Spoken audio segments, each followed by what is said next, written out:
بسم الله الرحمن الرحيم. السلام عليكم ورحمة الله وبركاته. إن الحمد لله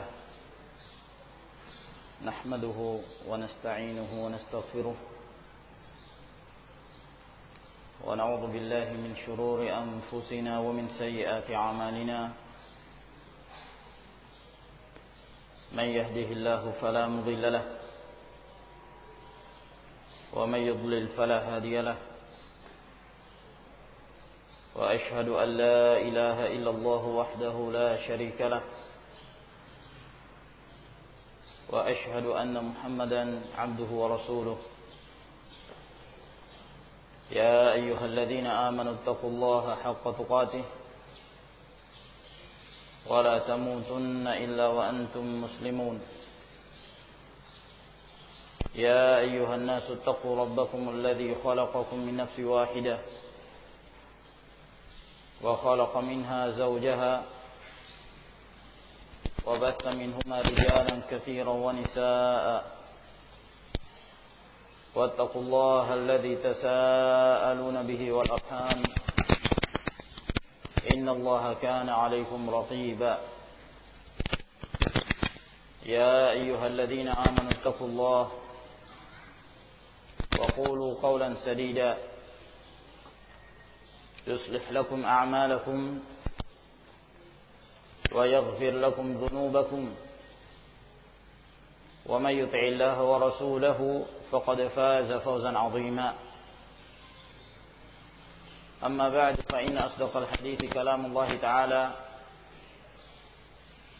وخير الهدي هدي محمد صلى الله عليه وعلى آله وسلم وشر الأمور محدثاتها فإن كل محدثة بدعة وكل بدعة ضلالة وكل ضلالة في النار.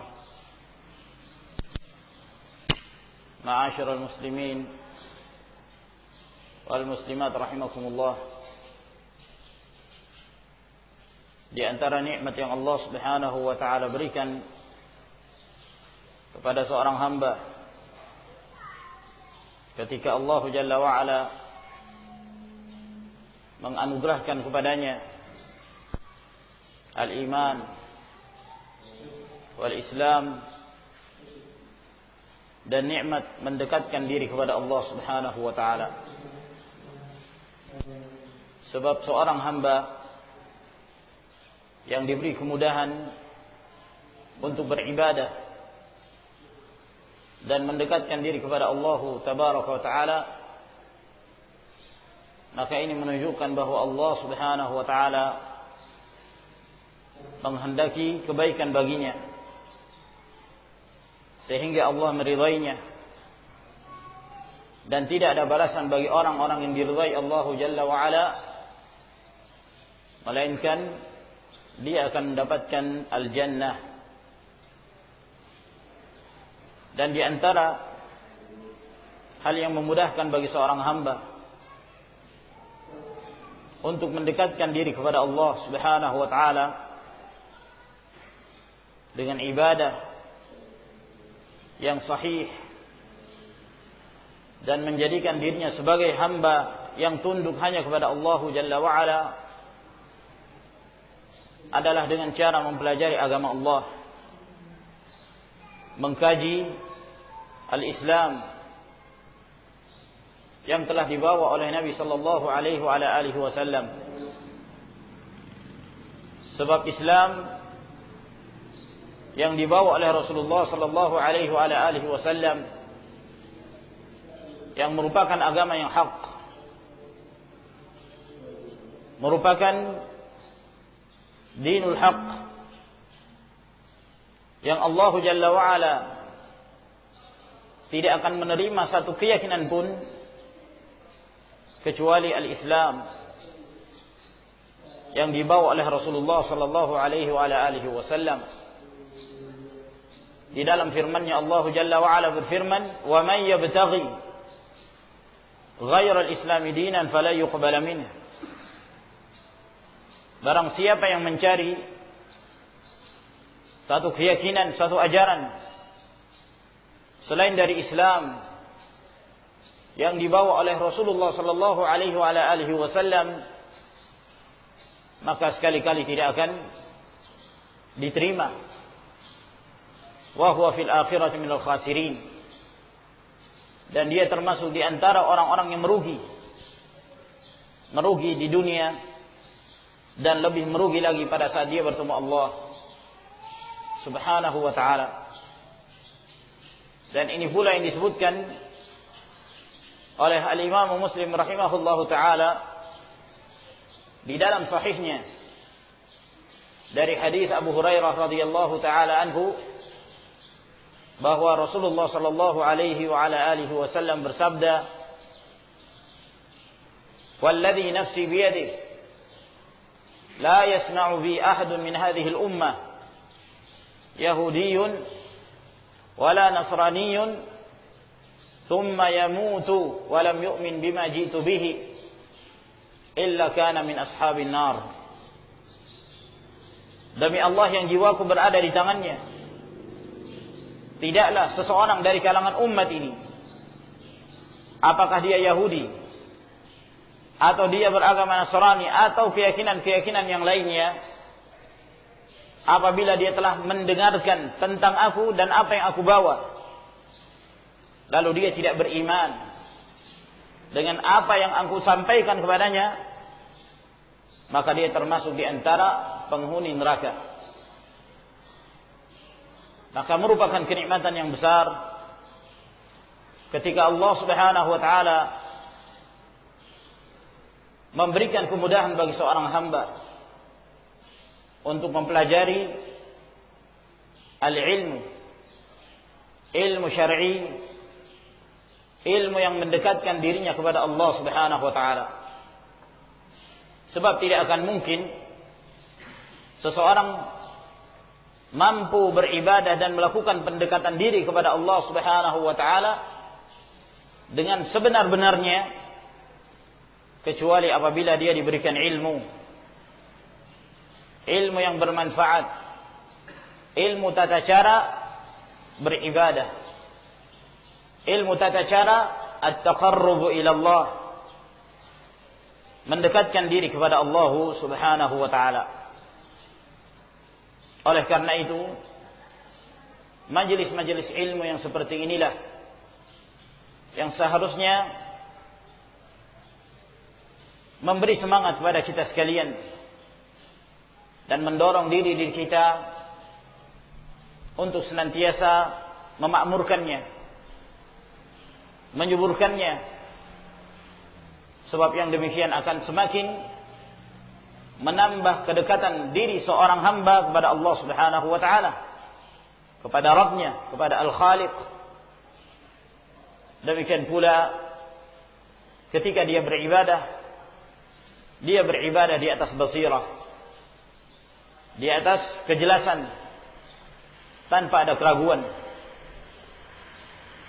Ma'asyiral muslimin wal muslimat rahimakumullah, pada pertemuan kita di sore hari ini saya ingin membahas satu riwayat yang datang dari Nabi sallallahu alaihi wasallam yang menjelaskan kepada kita ilmu apakah yang seharusnya kita tuntut, ilmu apakah yang semestinya kita prioritaskan dalam kehidupan kita, baik dalam kehidupan dunia, demikian pula pada saat kita bertemu Allah Subhanahu wa ta'ala. Ilmu apakah yang akan menyelamatkan seorang hamba dari siksaan Allah Jalla wa'ala, dari siksaan neraka, dan dimasukkan ke dalam jannah, ke dalam syurganya? Maka hadis ini akan menjelaskan kepada kita. Hadis yang kita maksudkan dan yang akan jadi pembahasan kita insyaallah taala adalah hadis yang diriwayatkan oleh Al-Imam At-Tabarani di dalam Mu'jamnya, Al-Mu'jamul Kabir. Dan hadis ini datang dari jalan Abu Umamah Al-Bahili. Meskipun ada pula jalur yang lain yang diriwayatkan oleh Imam Ahmad dan yang lainnya dari hadis Buraidah bin Husayb radhiyallahu taala anhu. Dan hadis ini disahihkan oleh Syekh Al-Albani rahimahullahu taala. Abu Umamah yang meriwayatkan hadis ini salah seorang sahabat Nabi sallallahu alaihi wa alihi wasallam yang bernama Sudai ibnu Ajlan Al-Bahili radhiyallahu taala anhu. Beliau salah seorang di antara sahabat Nabi sallallahu alaihi wa alihi wasallam yang mulia. Dan beliau sangat bersemangat untuk menuntut ilmu dan menimba ilmu dari Nabi sallallahu alaihi wa alihi wasallam. Sehingga beliau banyak meriwayatkan hadis-hadis Rasulullah alaihi salatu wasallam dalam keadaan beliau berusia yang sangat muda sekali. Meninggalnya Nabi sallallahu alaihi wasallam beliau masih berusia belasan tahun. Sebab telah diriwayatkan dalam satu riwayat bahwa Abu Umamah radhiyallahu taala mengatakan, "Tuwfiya an-nabiy sallallahu alaihi wa alihi wasallam wa ana ibnu 13." Meninggal Nabi sallallahu alaihi wasallam dan saya waktu itu masih berumur 13 tahun. Dalam riwayat yang lain bahwa Nabi sallallahu alaihi wasallam menunaikan hajjatul wada', haji perpisahan, di saat beliau berusia 13 tahun. Menunjukkan bahwa beliau berusia yang sangat muda sekali. Namun beliau berkembang dan menjadi seorang yang faqih, seorang alim, dan sangat teguh dalam mempertahankan prinsip dan menghidupkan sunnah Rasulullah sallallahu alaihi wa alihi wasallam. Dan diriwayatkan pula bahwa suatu ketika beliau masuk ke dalam masjid lalu melihat seseorang yang sedang sujud di dalam masjid sendirian. Dia sedang sujud, lalu kemudian dia berdoa sambil dia menangis. Dia berzikir kepada Allah Subhanahu wa taala sambil orang ini menangis.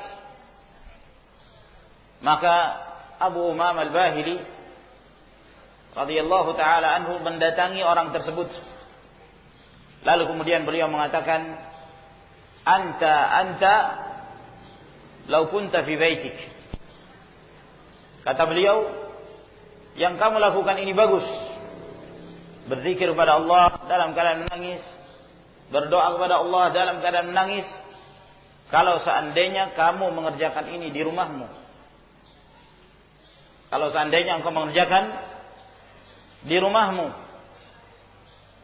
sebab seorang di tempat umum, di tempat yang ramai, dalam keadaan dia menangis berzikir kepada Allah Subhanahu wa taala, dikhawatirkan jangan sampai ada hal-hal yang akan merusak niatnya. Mungkin dia melakukannya karena riya, ingin diperlihatkan kepada yang lain, sehingga dapat menyebabkan batalnya apa yang telah diamalkan dari zikrullah, dari berdoa kepada Allah Subhanahu wa taala. Kalau dia kerjakan itu di rumahnya atau dia melakukannya sendirian, tidak ada satupun yang melihat, tentu yang demikian lebih afdal. Oleh karenanya dalam hadis yang diriwayatkan oleh Imam Al-Bukhari dan Muslim dari hadis Abu Hurairah radhiyallahu taala anhu, kata Nabi sallallahu alaihi wasallam, sab'atun yudhilluhumullahu fi dhillihi yauma la dhilla illa dhilluh. Ada 7 golongan yang Allah Subhanahu wa taala akan memberikan naungan kepada mereka pada hari kiamat, di saat tidak ada naungan kecuali naungan Allah Jalla wa Ala. Salah satu di antara 7 golongan yang disebutkan oleh Nabi sallallahu alaihi wasallam, beliau mengatakan, wa rajulun dzakarallaha khaliyan fafadat 'ainah. Dan seseorang yang berzikir kepada Allah Subhanahu wa taala dalam kesendirian. Sendirian dia berzikir pada Allah, lalu kemudian dia menangis, berlinang air matanya. Bukan di tempat keramaian. Kadang-kadang ada sebagian kaum muslimin, mereka menangis hanya di tempat keramaian, berzikir kepada Allah di tempat yang ramai. Apalagi kalau ada yang menyiarkan, masuk di televisi atau yang semisalnya, maka dia semakin menambah tangisannya. Kata Abu Umamah radhiyallahu anhu, anta law kunta fi baitik. Alangkah bagusnya perbuatanmu ini kalau seandainya engkau melakukannya di rumahmu. Abu Umamah Al-Bahili ini sahabat yang pada saat meninggalnya Nabi sallallahu alaihi wasallam, beliau pindah ke negeri Syam. Di tepatnya di suatu daerah yang bernama Hims. Dan beliau meninggal di Syam. Bahkan beliau sahabat yang paling terakhir meninggal di negeri Syam. Ada yang mengatakan usia beliau mencapai 1 abad. Beliau meninggal pada tahun 86 Hijriyah. Radhiyallahu ta'ala anhu. Beliau berkata, meriwayatkan hadis ini, amarana Rasulullah sallallahu alaihi wa alihi wasallam bi ta'allumil Qur'ani wa hathana alaihi. Rasulullah sallallahu alaihi wa alihi wasallam telah memerintahkan kami untuk mempelajari Al-Qur'an,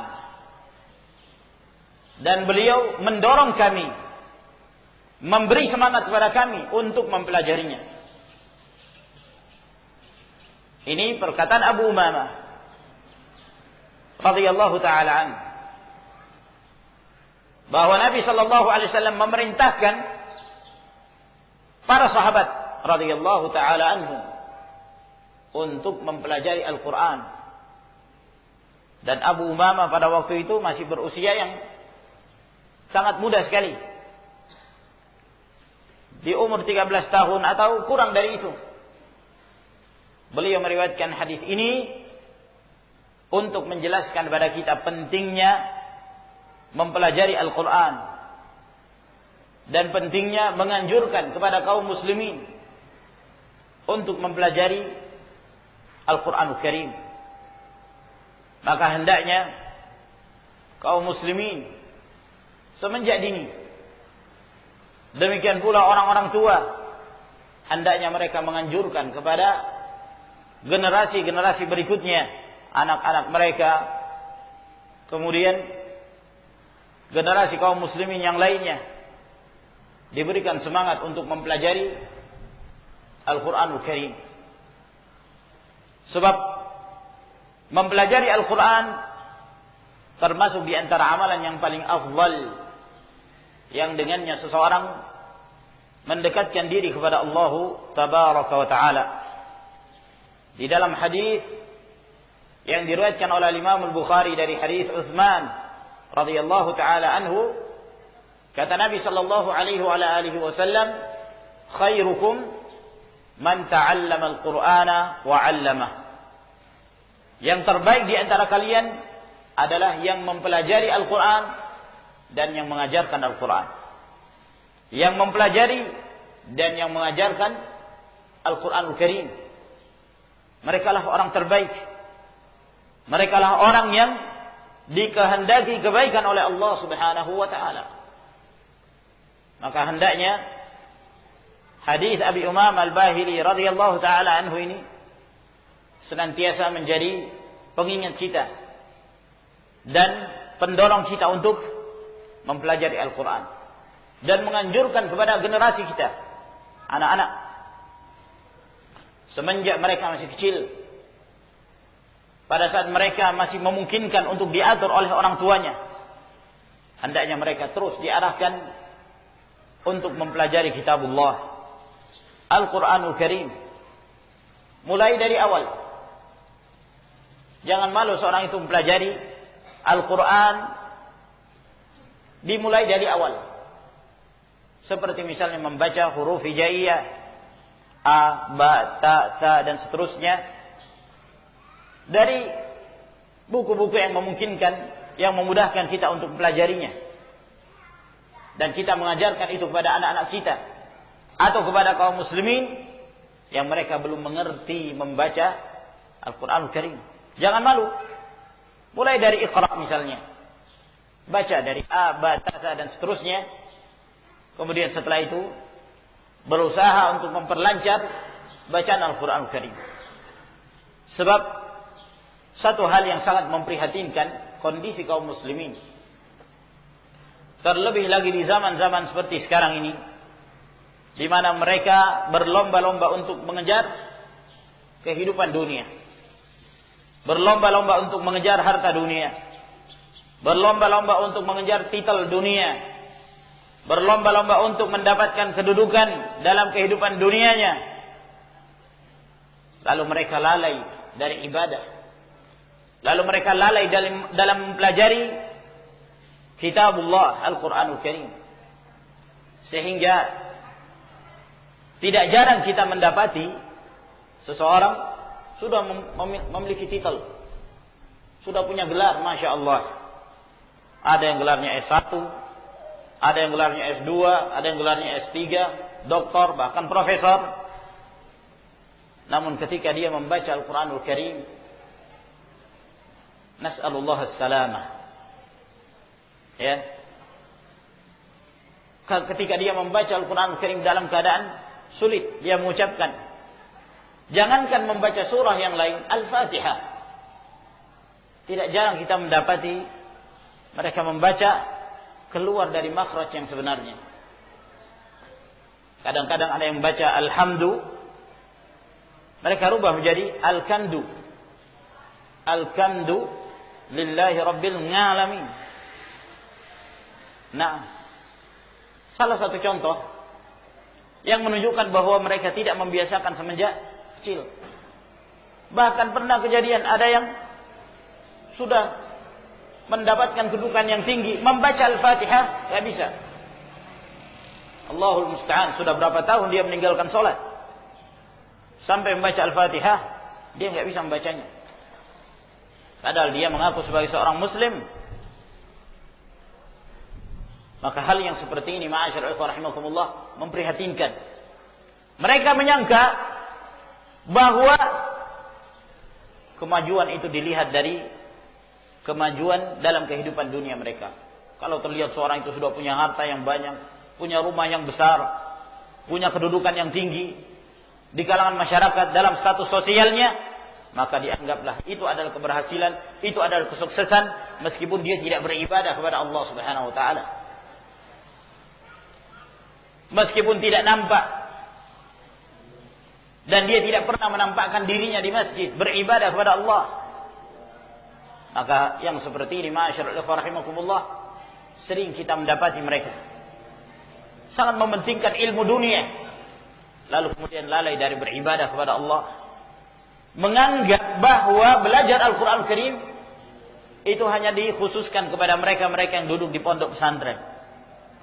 Adapun yang belajar, ya, yang mereka mempelajari ilmu dunia tidak begitu penting dan bukan menjadi sesuatu yang wajib bagi mereka. Subhanallah, Nabi sallallahu alaihi wasallam di dalam hadis yang diriwayatkan oleh Tirmidzi dari hadis Abu Hurairah, kata Nabi sallallahu alaihi wasallam, "Ad-dunya mal'unah mal'unun ma fiha illa dzikrullah wa ma wala aw 'aliman aw muta'alliman. Dunia ini terlaknat dan terlaknat semua apa yang ada di dalamnya. Terlaknat semua apa yang ada di dalamnya kecuali berzikir kepada Allah dan ketaatan, mendekatkan diri kepada Allah Jalla wa Ala, atau seorang yang alim dan seorang yang belajar. Seorang alim yang mengajarkan ilmunya atau seorang yang mempelajari ilmu syar'i. Mereka inilah yang terselamatkan dari laknat Allah Subhanahu wa taala terhadap mereka-mereka yang hidup dalam kehidupan dunia. Maka tentu kita semua bertanggung jawab atas diri-diri kita, demikian pula generasi kita. Allah Subhanahu wa taala berfirman, "Ya ayyuhalladzina amanu qu anfusakum wa ahlikum nara." Wahai orang-orang beriman, jaga, pelihara diri kalian dan keluarga kalian dari api neraka. Wajib bagi kaum muslimin untuk memperhatikan ayat ini. Didik anak-anak kita semenjak kecil. Kalau perlu paksa mereka untuk mempelajari Al-Quranul Karim. Biasakan mereka. Jadikan mereka cinta dengan Al-Quran. Sehingga mereka setiap hari selalu menyempatkan waktunya untuk mempelajari Al-Quran dan mengkaji Al-Quranul Karim. Lihat para sahabat. Mereka adalah generasi yang telah berhasil berkat didikan dari Nabi sallallahu alaihi wasallam, sehingga mereka menjadi manusia terbaik, menjadi generasi terbaik, dan tidak ada lagi generasi-generasi seperti generasi sahabat dari zaman-zaman yang setelahnya. Dalam riwayat Al-Imam Al-Bukhari dari hadis Imran Ibn Al-Husayn, Nabi sallallahu alaihi wasallam mengatakan, "Khairun nasi qarni, thumma alladhina yalunahum, thumma alladhina yalunahum."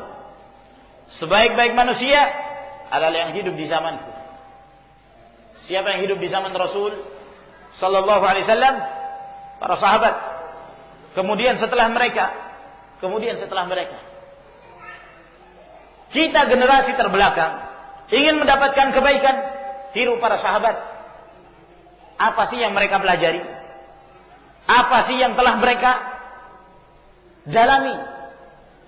Takhasus dalam hal apa mereka? Apakah mereka itu orang-orang yang ahli dalam bidang teknologi? Dalam bidang komunikasi? Tidak. Ternyata kemuliaan itu tidak bisa ditinjau dari kemajuan teknologi. Ternyata kemuliaan itu tidak bisa ditinjau dari modernisasi. Para sahabat, mereka hidup apa adanya. Bahkan di antara mereka ada yang hidup dalam keadaan tidak memiliki harta kecuali apa yang melekat di badannya. Mungkin kita mengingat hadis Nabi sallallahu alaihi wasallam ketika ada seorang wanita datang kepada Nabi sallallahu alaihi wasallam dan Rasulullah pada waktu itu bersama seorang sahabat. Maka wanita ini mengatakan, "Nikahi aku ya Rasulullah." Dia menyerahkan dirinya, menghibahkan dirinya kepada Nabi alaihi wasallam untuk dinikahi. Maka Rasulullah sallallahu alaihi wasallam pun melihatnya dan beliau pun tidak beliau menolaknya, dalam artian beliau tidak menginginkan untuk menikah dengan wanita tersebut. Maka sahabat ini ketika melihat Rasulullah sallallahu alaihi wasallam yang tidak ingin menikahinya, maka sahabat ini mengatakan, "Bagaimana kalau aku yang menikahi ya Rasulullah? Aku yang menikahinya." Kata Nabi sallallahu alaihi wasallam, "Ya sudah, kalau begitu kamu cari mahar." Maka dia pun mencari mahar. Sana kemari. Maka dia datang lagi kepada Nabi sallallahu alaihi wasallam. Lalu dia mengatakan, "Ya Rasulullah, tidak ada sesuatu yang bisa saya jadikan sebagai mahar." Kata Nabi sallallahu alaihi wasallam, "Iltamis walau khatam min hadid." Cari meskipun cincin dari besi. Cari lagi. Enggak dapat lagi. Datang lagi kepada Nabi sallallahu alaihi wasallam. Ya Rasulullah, enggak ada, cincin besi pun enggak ada. Hampir saja sahabat ini putus asa. Hampir saja dibatalkan. Maka sahabat ini pun mengatakan kepada Nabi alaihi wasallam, "Ya Rasulullah, bagaimana kalau sarungku ini saja yang saya kenakan ini?" Maka Nabi alaihi wasallam mengatakan, "Kalau kamu menjadikan itu sebagai mahar, kamu pakai apa? Hanya itu pakaiannya. Hanya itu yang dia kenakan. Dia tidak punya harta yang lain. Cari cincin besi enggak ada." Antum bisa bayangkan bagaimana kondisi para sahabat pada waktu itu. Mencari cincin besi tidak ada. Akhirnya Rasulullah sallallahu alaihi wasallam mengatakan padanya, "Apakah engkau menghafal ayat-ayat Al-Qur'an?" Maka dia mengatakan, "Iya, saya menghafal ayat ini, ayat ini, ayat ini." Maka pada saat itu Rasulullah sallallahu alaihi wasallam mengatakan, "Zawwajtukaha bima ma'aka minal Qur'an." Aku nikahkan kamu dengannya dengan apa yang kamu miliki dari hafalan ayat-ayat Al-Qur'an Karim. Yang menjadi syahid dari apa yang kita sebutkan di sini bahwa kehidupan para sahabat, mereka kalau dibandingkan dengan zaman sekarang sangat terbelakang. Zaman sekarang yang luar biasa, kemajuan teknologi semakin hari semakin berkembang. Akan tetapi bukan itu letak kebaikan dan bukan itu letak kemuliaan. Semakin berkembang teknologi, berkembang pula kemaksiatan dan berkembang pula fitnah. Mukhalafatus syariah, lalai dari syariat Allah Subhanahu wa taala. Maka kemuliaan itu ma'asyiral muslimin rahimakumullah dilihat dari komitmen mereka terhadap kitabullah. Istiqamahnya mereka untuk mengikuti sunnah Rasulullah sallallahu alaihi wasallam. Inilah yang menjadikan mulia para sahabat. Sehingga mereka menjadi generasi terbaik. Sedangkan generasi-generasi setelahnya tidak ada jaminan. Yang ada adalah hadis Nabi sallallahu alaihi wasallam yang diriwayatkan oleh Imam Al-Bukhari dari hadis Anas bin Malik. Kata beliau, "La ya'ti zamanun illa walladhi ba'dahu syarrun minhu. Sami'tuhu min nabiyyikum sallallahu alaihi wa ala alihi wasallam." Tidaklah datang satu zaman melainkan zaman yang setelahnya lebih buruk dari zaman sebelumnya. Semakin terbelakang zaman, semakin menampakkan keburukan zaman tersebut. Kenapa? Karena kemaksiatan semakin merajalela, penyimpangan semakin menyebar, mukhalafatus syariah, orang-orang menyelisih syariat semakin banyak, sementara ilmu dilupakan dan ilmu semakin sedikit. Semakin mendekati hari kiamat terus ilmu itu berkurang dan seterusnya sampai datangnya hari kiamat dalam keadaan tidak seorang pun yang beriman. Semua orang yang hidup ketika hari kiamat itu ditegakkan oleh Allah Subhanahu wa taala, seluruhnya orang-orang yang tidak punya keimanan, orang-orang kafir. Yang disebutkan oleh Nabi sallallahu alaihi wasallam dalam riwayat Imam Muslim, "Syirarun nas man tudrikuhumus sa'atu wa hum ahya." Manusia yang paling buruk adalah yang mendapati hari kiamat dalam keadaan mereka hidup. Begitulah kondisi zaman. Semakin terbelakang, maka semakin jauh dari kebaikan. Oleh karena itu, tidak akan mulia umat ini, tidak akan menjadi baik umat ini kecuali apabila mereka menjadikan generasi terdahulu sebagai contoh, sebagai qudwah, sebagai suri tauladan. Apa sih yang telah mereka pelajari? Apa sih yang mereka miliki dari ilmu yang menyebabkan Allah Subhanahu wa taala muliakan mereka? Mereka telah mempelajari Al-Qur'an.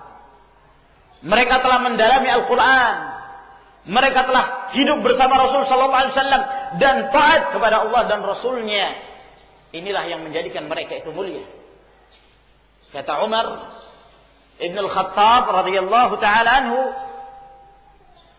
Sebagaimana yang diriwayatkan oleh Al-Hakim dalam Mustadrak, Umar bin Khattab mengatakan, "Inna kunna adzalla qaumin fa'azzana Allah bihadzal Islam. Famahma nabtaghil 'izzah bighairi ma a'azzana Allah bihi adzallana Allah." Sesungguhnya kami dahulu adalah umat yang paling hina, paling rendah. Di zaman jahiliyah tidak ada kemuliaan. Maka Allah Subhanahu wa taala telah memuliakan kami dengan Islam. Maka apabila kami berusaha mencari alternatif yang lain untuk mendapatkan kemuliaan selain dari apa yang telah Allah Subhanahu wa taala muliakan kami dengannya, niscaya Allah akan menghinakan kami. Karena tidak ada kemuliaan kecuali dengan Islam.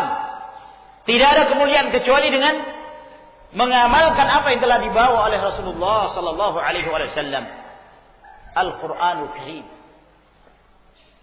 Makanya Abu Umamah mengatakan, "Amarana Rasulullah sallallahu alaihi wasallam bi ta'allumil Qur'an wa hasana alaihi." Rasulullah alaihi salatu wassalam telah memerintahkan kami untuk mempelajari Al-Qur'an dan beliau menganjurkan kami untuk mempelajarinya.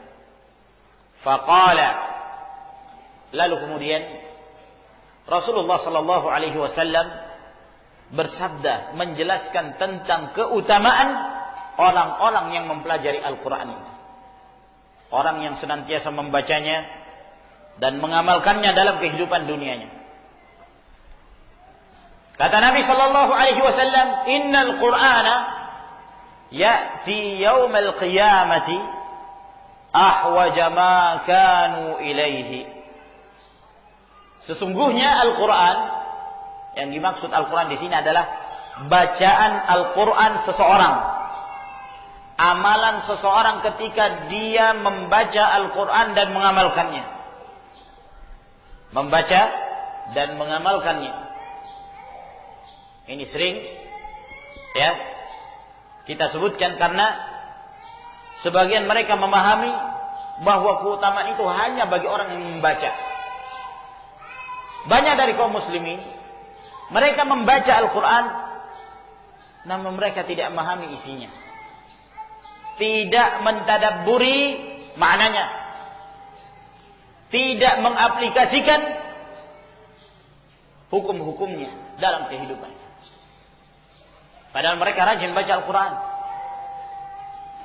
Oleh karena itu terkadang seorang membaca Al-Quran, dia membaca ayat-ayat Al-Quranul Karim dalam keadaan ayat tersebut sedang menegur dia. Ada yang mengatakan, "Wa kam min qari'in lil Qur'ani wal Qur'an yal'anu." Berapa banyak orang yang membaca Al-Quran dan Al-Quran itu melaknatnya.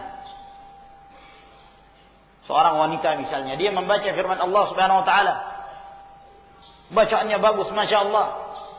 "Ya ayyuhan nabi, qul li azwajika wa banatika wa nisa'il mu'minin yudinina 'alaihinna min jalabibihin dzalika adna ay yu'rafna fala yu'dzain." Wahai Nabi, katakan kepada istri-istrimu, katakan kepada anak-anak perempuanmu, katakan kepada wanita-wanita kaum mukminin, hendaklah mereka mengulurkan jilbab mereka ke seluruh tubuh mereka. Yang demikian mereka dikenal sebagai kaum mukminat, sehingga mereka tidak disakiti dan diganggu. Seorang wanita membaca ayat ini dalam keadaan dia keluyuran, tidak berhijab, tidak pakai jilbab. Ini salah satu contoh. Bukan ini yang dimaksudkan oleh Nabi sallallahu alaihi wasallam, keutamaan seorang yang membaca Al-Qur'an. Keutamaan itu hanya didapatkan oleh seorang yang membaca, mentadabburi, memahami maknanya, kemudian mengaplikasikan dalam kehidupan. Makanya di dalam hadis yang diriwayatkan oleh Al-Imam Muslim dari hadis An-Nawas bin Sam'an radhiyallahu anhu, kata Nabi sallallahu alaihi wasallam, "Yu'ta bil Qur'an wa ahlihi alladzina kanu ya'maluna bihi fid dunya." Akan didatangkan bacaan Al-Qur'an seseorang dan pembacanya yang mereka dahulu mengamalkan Al-Quran itu di dunia. Perhatikan hadis ini. Bukan hanya membaca. Alladzina kanu ya'maluna bihi fid dunya. Yang mereka dahulu mengamalkan isi Al-Quran ketika di dunia. Taqdumu suratul Baqarah wa Al-Imran tuhajani an sahibihima. Maka dia akan dikawal oleh surat Al-Baqarah dan surah Al-Imran. Keduanya akan berhujjah untuk membela seorang yang senantiasa membaca Al-Quran dan mengamalkannya dalam kehidupan dunianya. Jadi yang mulia adalah seorang yang membaca, lalu kemudian berusaha untuk memahami maknanya, lalu dia mengamalkan. Inilah yang mendapatkan keutamaan. Innal Quran ya'ti yaumil qiyamah. Bacaan Al-Quran seorang itu akan datang nanti pada hari kiamat. Dia datang dalam bentuk jasad. Dan Allah Subhanahu wa taala Maha Kuasa. Bukanlah suatu hal yang sulit bagi Allah Jalla wa Ala untuk menjadikan sesuatu yang pada asalnya sifat menjadi jasad. Bacaan tidak berbentuk, iya kan? Apa yang kita baca, apa yang kita amalkan pada saat membaca Al-Quran tidak berbentuk, tidak ada bentuknya. Namun pada hari kiamat nanti dia akan berbentuk. Amal saleh akan berbentuk. Dalam hadis yang panjang, hadis Al-Bara' bin Azib, hadis yang sangat panjang yang diriwayatkan oleh Imam Ahmad ketika Nabi sallallahu alaihi wasallam menjelaskan tentang apa yang didapatkan oleh seorang di alam kuburnya. Ketika seorang itu mukmin, maka dia didatangi oleh seorang yang wajahnya tampan, baunya harum, dan datang mendekatinya. Ya. Maka penghuni kuburan mengatakan, kamu siapa? Wajahmu datang dengan wajah yang penuh dengan kebaikan. Siapakah engkau? Apa kata orang ini? Ana amaluka salih. Aku amalanmu yang saleh. Amalan saleh yang kamu kerjakan dahulu. Berbentuk. Ya. Karena kehendak Allah Subhanahu wa taala. Maka demikian pula bacaan Al-Quran. Dia datang nanti pada hari kiamat berbentuk jasad. Ahwaja ma kanu ilaihi. Dan bacaan Al-Quran ini adalah sesuatu yang paling mereka butuhkan pada saat itu. Karena pada hari kiamat seorang tidak lagi membutuhkan harta. Ya. Harta tidak bermanfaat pada hari kiamat. Kedudukan enggak akan bermanfaat. Dahulu dia punya kedudukan, dia jadi presiden ketika di dunia. Dulunya dia jadi camat, dulu dia jadi lurah, dulu dia jadi wali kota. Macam-macam jabatan mereka. Pada hari kiamat tidak bermanfaat itu semua. Dahulu dia tercatat sebagai orang terkaya pada tahun sekian.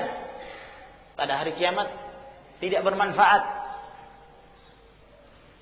Yauma la yanfa'u malun wala banun illa man atallaha biqalbin salim.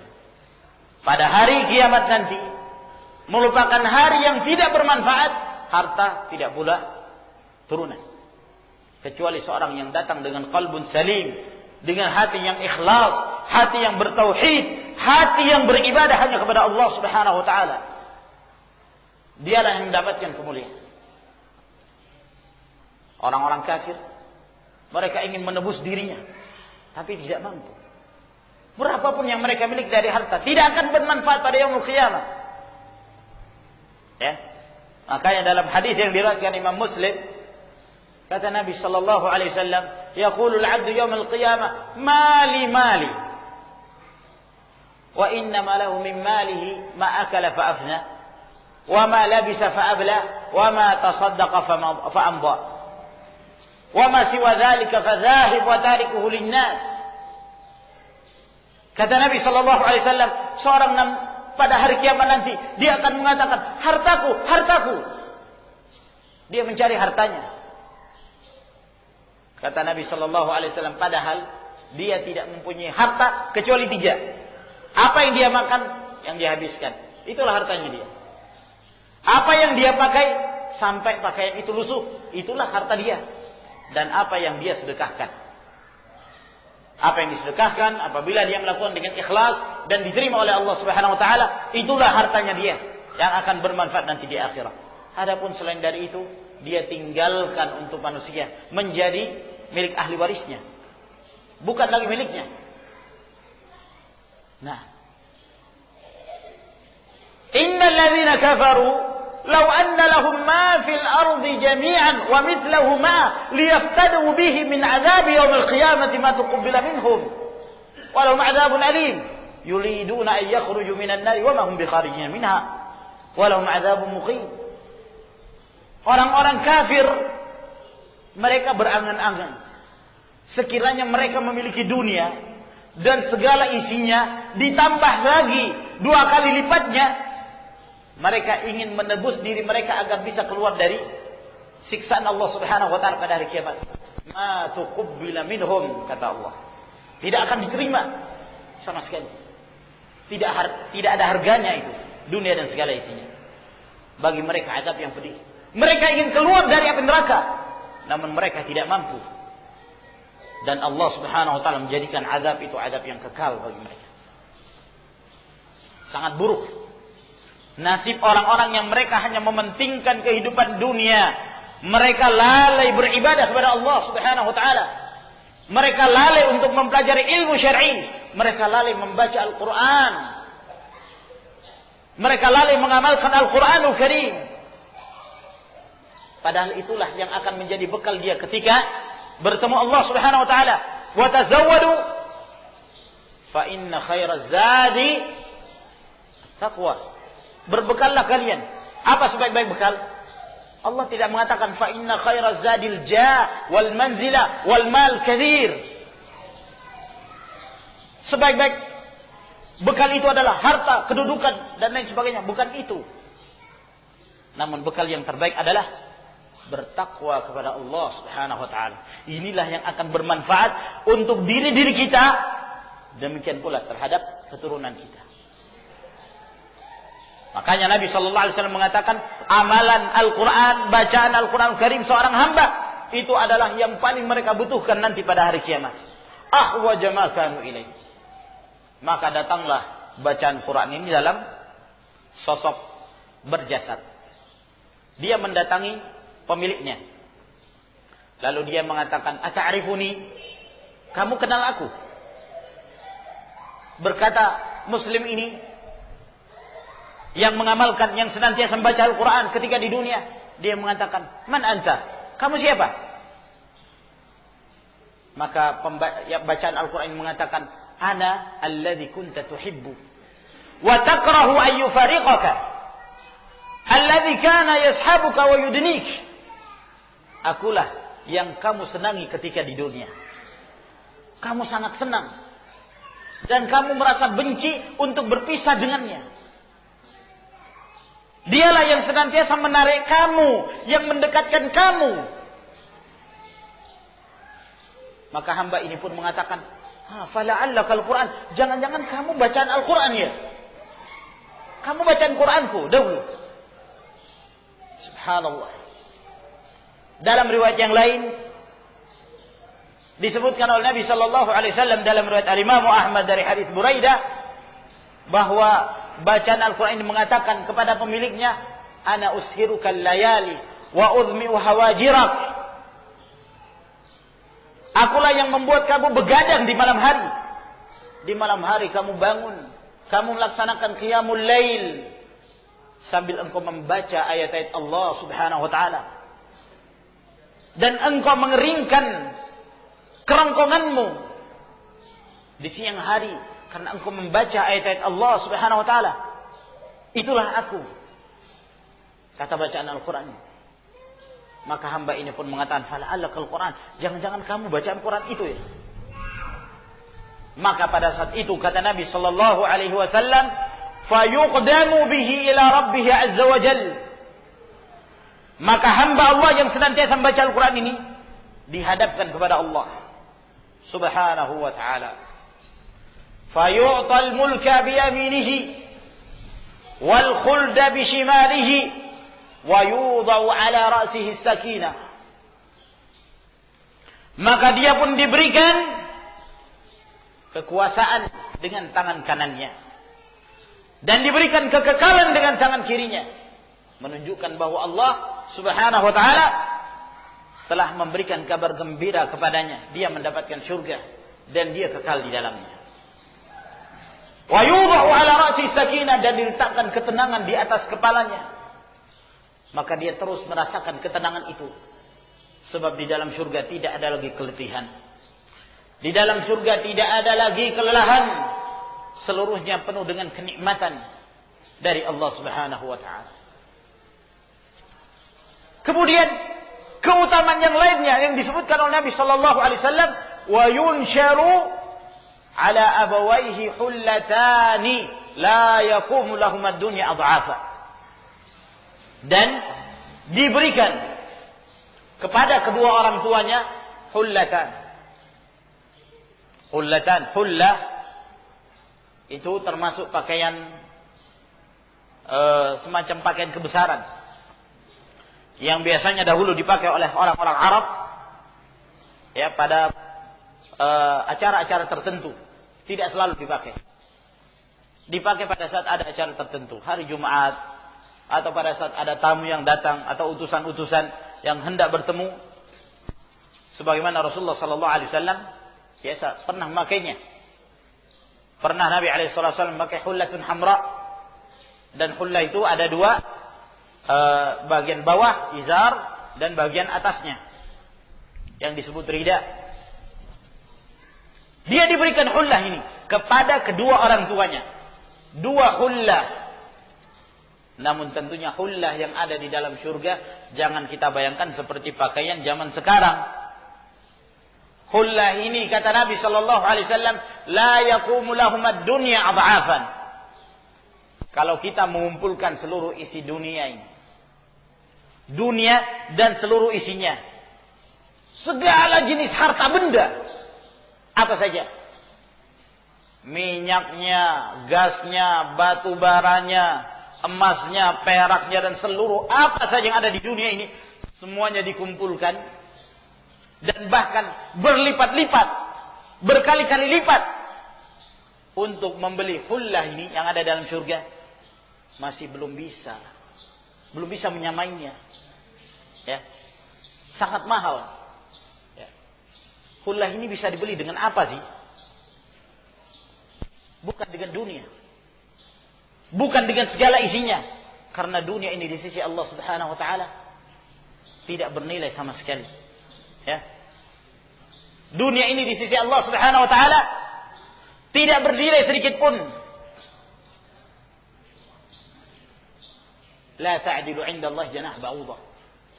Dunia ini di sisi Allah Subhanahu wa taala tidak bernilai. Ya, meskipun seberat sayap nyamuk. Berapa gram sayap nyamuk? Ada 1 kilogram? Kalau ditimbang, timbangannya nggak bergerak, nggak goyang sama sekali. Begitulah dunia di sisi Allah Subhanahu Wa Taala, tidak bermanfaat. Lalu dengan apa kita bisa mendapatkan hullah itu? Dengan amal soleh. Ya, contoh saja, Rasul Sallallahu Alaihi Wasallam dalam riwayat Imam Muslim dari hadis Aisyah radhiyallahu anha, beliau mengatakan, "Raka'atul fajri khairun minad dunya wa ma fiha." 2 rakaat salat sunnah fajar lebih baik dari dunia dan segala isinya. Lebih baik dari dunia dan segala isinya. Kita kumpulkan dunia dan kita kumpulkan segala isinya, bandingkan dengan mahalnya 2 rakaat salat sunnah fajar. Masih lebih mahal salat 2 rakaat fajar. Ini yang sunnah. Lagi mana yang wajib? Ini baru 2 rakaat sekali mengerjakan. Lagi mana kalau terus menerus seorang itu konsisten mengerjakannya? Ahabbul amali ila Allah azza wa jalla ma dawama alaihi sahibuh. Amalan yang paling dicintai Allah Subhanahu wa taala yang mana seseorang itu mengamalkannya secara konsisten. Al-muwadhabah. Nah, ini baru 1 amalan. Bagaimana dengan amalan-amalan yang lainnya? Jadi kalau seorang ingin membeli hullah, ingin mendapatkan surga, ingin mendapatkan kemuliaan dan kenikmatan yang sifatnya abadi dari Allah Subhanahu wa taala, amal saleh. Lihat ma'asyiral rahimakumullah. Orang tua seorang anak yang rajin membaca dan mengamalkan Al-Qur'an Al-Karim, orang tuanya pun mendapatkan syafaat. Luar biasa. Kemuliaan bagi orang tua. Maka ini kesempatan ma'asyiral ikhwah rahimakumullah. Kalau kita di dunia mendengarkan ada sebuah undian, yang undian itu bagi seorang pemenang, maka dia mendapatkan harta 2 triliun. Ya. Caranya gimana? Caranya mudah, cukup mendaftar, punya KTP, selesai. Sangat inginkah kita? Tentu, kita akan berlomba-lomba. Segera mendaftarkan diri, dapat 2 triliun. Gak ada pembayaran apa-apa. Nah, 2 triliun gak ada apa-apanya dibanding amal saleh. Tidak ada harganya di sisi Allah Subhanahu wa taala kalau tanpa disertai dengan iman. Kalau tidak dimanfaatkan di jalan Allah Subhanahu wa taala. Nah, ma'asyiral ikhwah rahimakumullah, orang tua mendapatkan kemuliaan. Maka anak itu perlu untuk terus dididik, dilatih menjadi ahlul Quran. Sehingga dia menjadi pembaca Al-Quran yang mengisi hari-harinya, siang hari, malam hari dengan Al-Quran Karim. Dan dia mengamalkan dalam kehidupannya. Ini akan bermanfaat. Bagi orang yang mengamalkannya, orang tuanya pun mendapatkan. Dalam riwayat Imam Muslim, hadis Abu Umamah, kata Nabi sallallahu alaihi wasallam, "Iqra'ul Qur'an fa innahu ya'ti yaumal qiyamati syafi'an li ashabi." Bacalah Al-Quran, karena dia akan datang nanti pada hari kiamat untuk memberi syafaat kepada pembaca Al-Quran Karim. Mungkin ada yang mengatakan, aduh, saya masih belum bisa baca Quran, masih terbata-bata. Tidak masalah, terus berusaha, bersabar. Selama kita masih diberikan umur yang panjang oleh Allah Subhanahu wa taala, manfaatkan umur itu. Manfaatkan sisa umur kita. Berapapun umur kita, meskipun telah tua. Tidak ada batasan dalam menuntut ilmu. Tidak ada batasan dalam mempelajari Al-Quran Karim. Jangan malu. Terus belajar. Seorang yang membaca Quran dan dia lancar membaca Al-Quran Karim, dia mendapatkan keutamaan. Seorang yang membaca Al-Quran dalam keadaan dia terbata-bata, tapi dia bersabar, terus berjuang untuk membacanya, dia pun mendapatkan keutamaan. Dalam hadis yang diriwayatkan oleh Bukhari dan Muslim dari hadis Aisyah radhiyallahu taala anha, kata Nabi sallallahu alaihi wasallam, "Walladzi yaqra'ul Qur'an wa huwa mahirun bihi ma'a safaratil kiramil bararah, walladzi yaqra'ul Qur'an wa yatata'ta'u bihi wa huwa alaihi syaqun falahu ajran." Orang yang membaca Al-Quran dan dia mahir, lancar membaca Al-Quran Karim, maka dia akan dikumpulkan bersama dengan para malaikat yang mulia. Dan orang yang membaca Al-Quran dalam keadaan terbata-bata, dia kesulitan untuk melanjutkan bacaannya, tapi dia bersabar terus, dia membacanya, maka dia mendapatkan 2 pahala. Pahala membaca Al-Quran dan pahala kesabaran dia untuk terus membaca. Namanya seorang mungkin sekian lama dia tidak pernah membaca Al-Quran, kemudian dia ingin membaca, terbata-bata, itu wajar. Namun hendaknya seorang terus komitmen, terus baca sambil berusaha memahami maknanya, pelajari Al-Quran Karim, pelajari tafsirnya, pelajari kandungannya, maka dia akan menjadi mulia, akan memberikan syafaat kepada pembacanya. Bahkan seseorang yang membaca Al-Quran dan dia menjadi ahlul Quran, ketika dia dimasukkan ke dalam surga, maka dia akan mendapatkan kedudukan sesuai dengan kadar baca Qurannya.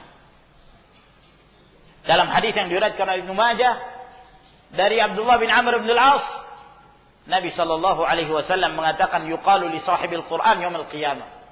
Akan dikatakan pada hari kiamat kepada orang yang senantiasa membaca dan mengamalkan Al-Quran, Iqra wartaqi warattil kama kunta turattil fid dunya. Bacalah apa yang kamu baca dari ayat-ayat Allah sebagaimana engkau mentartilnya ketika di dunia. Jadi terus dia membaca dan diperintahkan terus naik ke tingkatan-tingkatan surga. Fa inna manzilataka 'inda akhiri ayatin taqra'uha. Karena sesungguhnya kedudukan kamu pada akhir ayat yang kamu baca dari firman Allah Subhanahu wa taala. Pada akhir ayat yang kamu baca. Sehingga dia terus membaca, dia menghafal, lalu kemudian dia mengamalkan ketika di dunia. Maka dia membacanya dalam surga dalam keadaan Allah Subhanahu wa taala terus memberikan kenikmatan kepadanya. Karena surga semakin tinggi tingkatannya semakin mulia. Beda dengan neraka, semakin rendah semakin buruk. Ya, kalau surga itu darajat, semakin tinggi semakin istimewa. Neraka darakat, semakin rendah semakin buruk. Makanya orang-orang munafik kata Allah Subhanahu wa taala, innal munafiqina fid darkil asfali minan nar wa lan tajid lahum nasira. Orang-orang munafik itu di tingkatan paling dasar di dalam neraka. Dan engkau tidak mendapati penolong bagi mereka. Ma'asyiral ikhwah rahimakumullah. Tidak inginkah kita mendapatkan keutamaan yang sangat besar ini? Kalaupun kita sulit, kalaupun kita tidak mendapatkan keutamaan itu, kita berusaha untuk menjadikan generasi berikutnya, anak-anak kita. Fokuskan mereka untuk mempelajari Al-Quran Karim. Sekarang ini orang-orang tua selalu yang di kepalanya itu pikirannya dunia. Kalau punya anak, nanti anaknya jadi dokter. Punya anak, nanti anaknya jadi insinyur. Seterusnya. Tidak terfikirkan oleh mereka menjadi seorang ahlul Quran, seorang alim minal ulama. Tidak terfikirkan.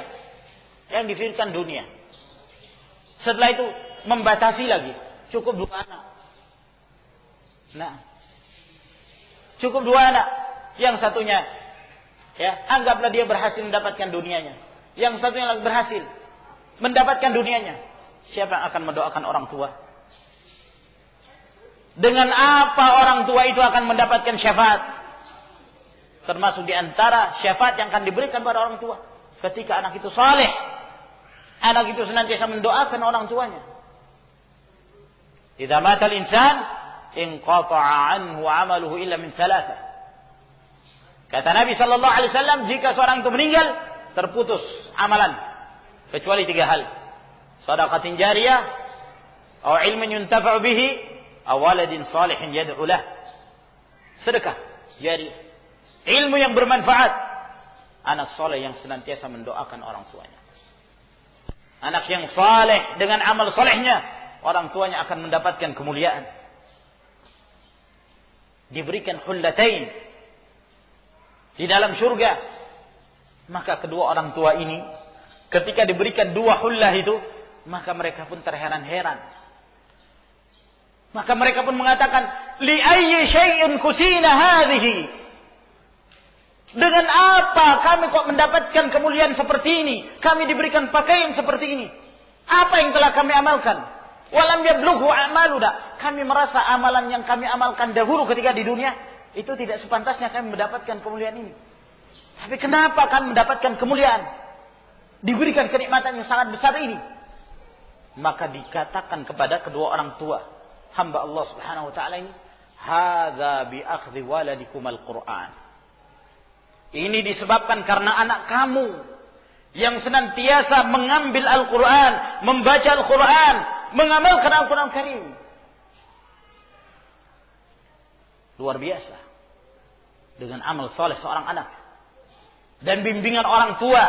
Mendorongnya untuk mempelajari agama Allah. Mempelajari Al-Quran Karim.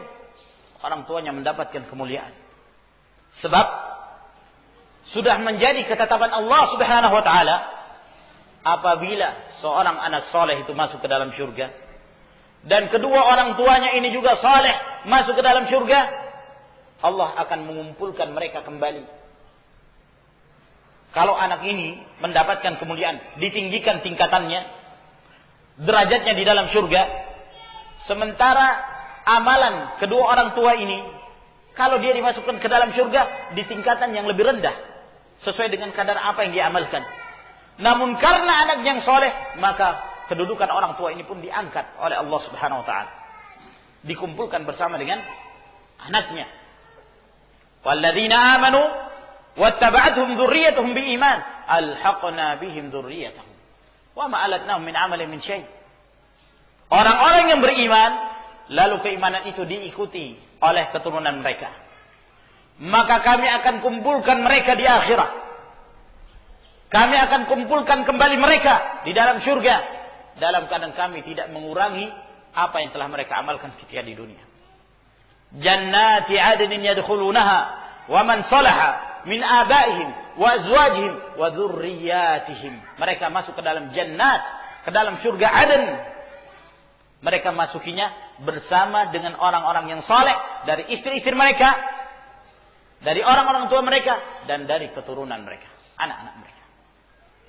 Mereka akan mendapatkan kemuliaan. Di dalam sebagian riwayat Sunan, ketika ada seorang yang dihadapkan kepada Allah Subhanahu Wa Taala, ditinggikan kedudukannya. Innar rajula la turfa'u darajatu fil jannah. Ada seorang ditinggikan kedudukannya dalam surga. Maka dia pun terheran-heran. Maka dia mengatakan kepada Allah, Ya Rabb, anna hada. Wahai Rabbku, dengan sebab apa aku mendapatkan kemuliaan ini? Maka dikatakan kepadanya, bistighfari waladika lak. Ini disebabkan karena anak kamu yang selalu memintakan ampun untukmu, beristighfar untuk orang tuanya. Maka ini kemuliaan, ma'asyiral ikhwah rahimakumullah. Jadikan generasi kita generasi Qur'ani. Biasakan mereka dengan Al-Quran. Masukkan mereka pada ketahfidul Quran, sehingga mereka menjadi ahlul Quran. Mereka menekuni Al-Quran Karim, belajar Al-Quran. Umat ini lebih butuh kepada ulama, lebih butuh ada yang membimbing mereka kepada Al-Quran dan kepada sunnah Rasul Sallallahu Alaihi Wasallam daripada insinyur, daripada dokter. Dokter sudah terlalu banyak, ya. Dokter sudah terlalu banyak, iya kan? Hampir setiap tahun penemuan dokter-dokter terus seperti itu. Nah, itu pun yang mereka obati penyakit jasad. Lalu siapa yang akan mengobati penyakit rohani manusia? Kalau ada yang sakit hatinya, ketika dia gemar melakukan kemaksiatan, ketika dia lalai dalam beribadah kepada Allah Subhanahu Wa Taala, siapa yang menasihati mereka? Ketika dia bodoh terhadap kitabullah dan sunnah Nabi Sallallahu Alaihi Wasallam, siapa yang akan membimbing mereka? Dibutuhkan ulama, dibutuhkan ada orang-orang yang membimbing mereka kepada kebaikan. Maka kita berharap semoga keturunan kita, generasi kita, anak-anak kita termasuk di antara mereka. Kita sangat berharap kepada Allah Subhanahu Wa Taala, karena inilah keberhasilan hidup dan inilah kenikmatan hidup dunia, demikian pula di akhirat. Maka mempelajari Al-Quranul Karim merupakan prinsip kehidupan seorang muslim. Di samping itu, kita juga perlu mengetahui bahwa ada ilmu yang akan menjadi penopang Al-Quran, yang akan memperjelas isi Al-Quran, yang akan merinci hal-hal yang global yang terdapat di dalam Al-Quranul Karim, yaitu sunnah Rasul Sallallahu Alaihi Wasallam. Hadis-hadis Rasulullah Alaihi Salatu Wassalam didik generasi kita agar mereka cinta dengan Al-Quran dan cinta dengan sunnah Rasul Sallallahu Alaihi Wasallam. Mencintai hadis. Sebab ketika kita beribadah kepada Allah Subhanahu Wa Taala, tentu kita membutuhkan Al-Quran dan kita butuh kepada hadis-hadis Nabi Sallallahu Alaihi Wasallam. Tidak cukup dengan Al-Quran, namun kita butuh ada yang menjelaskan Al-Quran, yaitu apa yang dibawa oleh Nabi Sallallahu Alaihi Wasallam. Wa anzalna ilaika dzikra litubayyana lin-nasi ma nuzila ilaihim. Kami telah menurunkan kepadamu wahai Muhammad sallallahu alaihi wasallam az-dzikra, Al-Qur'an untuk apa? Untuk kamu jelaskan kepada manusia. Maka hadis-hadis Nabi sallallahu alaihi wasallam statusnya, kedudukannya memperjelas apa yang terdapat di dalam Al-Qur'an. Makanya seorang ketika dia mempelajari Al-Qur'an, dia tidak akan kesampingkan mempelajari sunnah Rasul sallallahu alaihi wasallam, karena itu akan membantunya dan itu akan memperjelasnya. Seorang ingin beribadah, mau sholat misalnya. Dari mana kita dapatkan sholat maghrib 3 rakaat? Kalau bukan dari hadis. Lalu dari mana kita mengetahui tata cara mengerjakan sholat? Takbiratul ihram dan seterusnya. Rukuknya, sujudnya, duduknya, sampai salamnya. Kemudian wirid-wirid setelahnya. Kecuali dari hadis-hadis Nabi Sallallahu Alaihi Wasallam. Begitu pula amalan-amalan yang lain. Ya. Kita sangat butuh bimbingan Nabi Sallallahu Alaihi Wasallam dalam setiap urusan ibadah, dalam puasa kita, zakat kita, dan muamalah kita seluruhnya butuh bimbingan dari Nabi Sallallahu Alaihi Wasallam. Makanya salah seorang imam, Waqi' Ibnul Jarrah, salah seorang di antara guru Al-Imam Syafi'i rahimahullah taala, beliau mengatakan, "Ma ubidallahu bi syai'in afdhala minal hadis." Tidaklah Allah Subhanahu wa taala itu disembah dengan sesuatu yang paling afdal dari hadis Nabi sallallahu alaihi wasallam. Tidaklah Allah Subhanahu wa taala itu disembah dengan sesuatu yang paling afdal, yang paling utama dari hadis-hadis Rasul sallallahu alaihi wasallam. Kita ingin beribadah, tentu butuh hadis. Sebab ibadah tersebut tidak keluar dari ra'yu, musyawarah, lalu mencapai kata mufakat dan sepakat. Kumpul, gimana sholat maghrib? Apa yang harus kita amalkan? Ya, gimana cara takbirnya? Tidak mungkin dari sekedar pendapat. Tidak mungkin keluar dari pandangan semata. Harus ada sumbernya, harus ada dalilnya. Apa kata Nabi Sallallahu Alaihi Wasallam? Sallu kama ra'aitumuni usalli. Salat kalian sebagaimana kalian melihat aku salat. Ketika Nabi Shallallahu Alaihi Wasallam mempraktekkan manasik haji, kata beliau, "Khudhu anni manasikakum." Ambil dariku cara kalian berhaji, bukan dari kepala kalian, bukan dari pendapat kalian sendiri, tapi dari hadis-hadis Nabi Shallallahu Alaihi Wasallam. Maka kedua sumber ini harus dijadikan sebagai prinsip hidup kita. Al-Quran dan hadis-hadis Nabi Shallallahu Alaihi Wasallam sebagai pendampingnya. Dan keduanya tidak akan terpisah. Di mana seorang ketika dia mengamalkan Al-Quran, dia pasti butuh kepada hadis-hadis Nabi Sallallahu Alaihi Wasallam. Oleh karenanya, di dalam hadis yang diriwayatkan oleh Imamul Hakim dalam Mustadrak dari hadis Abu Hurairah, Nabi Sallallahu Alaihi Wasallam memesankan kepada umatnya, "Taraktu fikum amrayn, ma in i'tasamtum bihima lan tadhillu abadan. Kitab Allahi wa sunnah." Aku tinggalkan untuk kalian 2 perkara. Apabila kalian berpegang teguh dengan keduanya, maka kalian tidak akan tersesat selama-lamanya. Selama-lamanya tidak akan tersesat kalian. Kitabullah dan sunnah Rasul sallallahu alaihi wasallam. Dengan menjadikan keduanya sebagai pedoman adalah keselamatan. Tidak ada jalur lain. Tidak ada alternatif yang lain. Menyelisihi Alkitab dan Sunnah adalah kebinasaan. Berjalan di atas Alkitab dan Sunnah adalah kemuliaan dan keselamatan. Kata Muhammad bin Muslim Ibn Shihab Az-Zuhri rahimahullahu ta'ala, salah seorang imam dari kalangan tabi'in, beliau mengatakan, "Kana man madha min ulama'ina yaqulun al-i'tisamu bis sunnati najah." Dahulu para ulama kami, ini Az-Zuhri yang mengatakan, dahulu para ulama kami yang telah lalu tentunya para sahabat, karena beliau seorang tabi'i.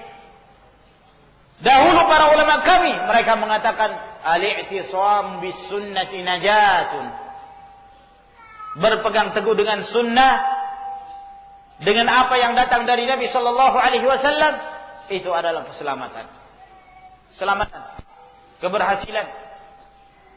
Kata Imam Malik rahimahullahu taala, as-sunnatu safinatun nur. Man rakibaha naja wa man takhallafa anha gharq. Sunnah itu seperti perahunya Nabi Nuh alaihissalam. Siapa yang naik di atasnya, siapa yang mengamalkannya, maka dia selamat. Namun siapa yang tertinggal, dia tidak mengamalkan sunnah, sama seperti dia tidak naik di atas perahunya Nabi Nuh, maka dia tenggelam dan binasa. Abu Bakar Al-Marruzi, salah seorang di antara murid Al-Imam Ahmad rahimahullah ta'ala, beliau mengatakan kepada Imam Ahmad, yang mengatakan, man mata ala al-islam wa sunnah mata ala khairi. Siapa yang mati di atas Islam dan di atas sunnah, yakni karena dia berpegang pada Islam dan sunnah, maka dia mati di atas satu kebaikan. Mendengarkan itu, kata Al-Imam Ahmad rahimahullah ta'ala, uskut, diam, yakni keliru apa yang kamu katakan itu. Lalu beliau benarkan, kata beliau, man mata alal islami was sunnah mata alal khairi kullih. Siapa yang mati di atas Islam dan di atas sunnah, maka dia mati di atas seluruh kebaikan, bukan satu saja, di atas seluruh kebaikan, ya. Karena kemuliaan yang akan dia rasakan, keselamatan yang akan dia dapatkan. Bagi siapa? Orang yang berpegang teguh dengan kitabullah dan sunnah Rasulnya sallallahu alaihi wasallam.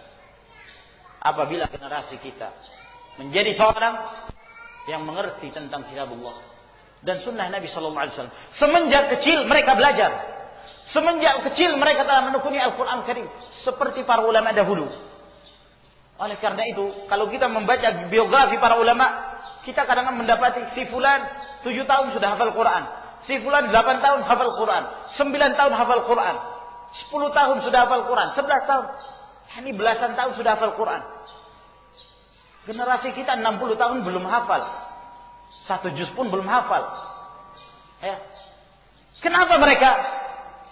Mereka telah berhasil mendidik generasi itu. Semenjak kecil mereka terus dilatih. Ya. Jadi ada madrasah yang dikenal di kalangan para ulama salaf, disebut kutab kakatib. Itu madrasah khusus anak-anak, diajarkan Al-Quran Karim, ya, hafalan Al-Quran. Dari kecil mereka telah dididik dengan itu, sehingga usia yang sangat dini sekali mereka sudah menghafal Al-Quran Karim. Nah, subhanallah. Maka bukan satu hal yang mustahil bagi generasi kita, sangat mungkin, insyaallah ta'ala. Namun yang dibutuhkan adalah kesungguhan. Apakah kita sudah punya kesungguhan? Apakah kita telah bersabar untuk mendidik generasi kita, membiasakan mereka sejak kecil? Dibiasakan, ya, hidup bersama Al-Quran. Biasakan mereka cinta dengan Al-Quran Karim dan cinta kepada hadis Nabi Sallallahu Alaihi Wasallam. Bukan suatu hal yang mustahil. Mereka akan tumbuh dan dewasa menjadi seorang alim di antara para ulama. Kalaulah kita tidak mampu menjadi alim, kita berusaha menjadikan generasi kita, ya. Kalau mungkin kita, yakni umurnya sudah, ya, barunya mengenal sunnah belakangan, umur sudah 20 tahun, 30 tahun, 40 tahun, baru mengenal, oh inilah agama yang sebenarnya, baru mau membaca Quran, ya sudah sulit. Nah, ya, al-hifdzu fi sighar kan naqshi 'ala al-hajar. Seorang yang menghafal di waktu kecil, ketika dia masih kecil, masih anak-anak, itu seperti mengukir di atas batu. Kalau diukir itu kan sulit untuk hilang, ya. Tapi kalau sudah tua, nah, mau menghafal seperti mengukir di atas air. Tulis hilang, tulis hilang, tulis hilang. Nah, belum sempat hafal sudah hilang. Belum sempat hafal sudah hilang. Allahul musta'an. Inilah kondisi. Maka kita berusaha generasi berikutnya lebih baik dari generasi sebelumnya. Jadikan mereka sebagai seorang alim, tentunya alim yang mendidik umat, yang membimbing umat kepada kitab dan sunnah Nabi sallallahu alaihi wasallam. Kata Imam Al-Barbahari rahimahullah taala dalam Syarh Sunnah, beliau mengatakan, "Laisal ilmu bi kathratir riwayati wal kutub." Bukan ilmu seorang punya banyak riwayat, punya banyak kitab. Itu bukan ilmu. Nah, itu kadang-kadang hanya jadi gertakan saja. Iya kan? Kalau ada seorang masuk rumahnya orang, kitabnya keliling. Dinding semuanya ada kitab-kitabnya semua. Nah, ini gertakan seorang. Itu hanya gertakan saja. Nah, tapi belum tentu dia berilmu. Itu bukan ilmu. Walakinnal alima man ittaba'al kitaba was sunnah wa in kana qalilan riwayati wal kutub. Namun seorang itu dikatakan alim ketika dia mengikuti Alkitab was sunnah, meskipun riwayatnya sedikit, kitabnya sedikit. Wa man khalafa al-kitab was sunnah fa huwa sahibu bid'ah wa in kana katsiran riwayati wal kutub.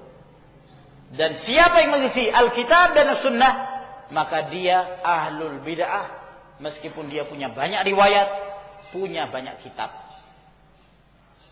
Maka ini kalimat yang hikmah sekali, yang menjelaskan kepada kita bahwa inti kehidupan ini, keselamatan, kenikmatan, keberhasilan, ketika seorang berhasil mendidik generasi yang mereka berpegang teguh dengan kitab Allah dan sunnah Rasulnya sallallahu alaihi wa ala alihi wasallam. Semoga apa yang kita jelaskan pada pertemuan kita di sore hari ini beri manfaat kepada kita sekalian, dan semoga Allah Subhanahu wa taala memberi semangat kepada kita untuk mendidik generasi yang mereka lebih baik dari kita, untuk menjadikan mereka itu sebagai ulama, orang-orang yang berpegang teguh dengan kitab Allah dan sunnah Nabi sallallahu alaihi wasallam. Mereka menjadi generasi penghafal Al-Quran, penghafal hadis-hadis Rasul sallallahu alaihi wasallam, sehingga ketika mereka bertemu Allah, mereka mendapatkan kemuliaan, orang tuanya juga mendapatkan kemuliaan tersebut. Wallahu taala alam bissawab. Semoga bermanfaat apa yang kita jelaskan. Mungkin masih ada waktu yang tersisa, kami persilahkan di antara para jamaah, jika ada yang ingin menyampaikan sesuatu, tafadhol.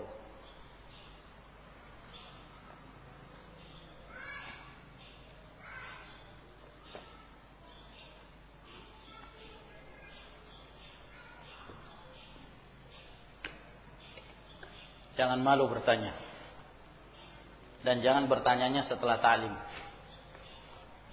Bertanya setelah ta'lim yang dapat faedahnya cuma satu.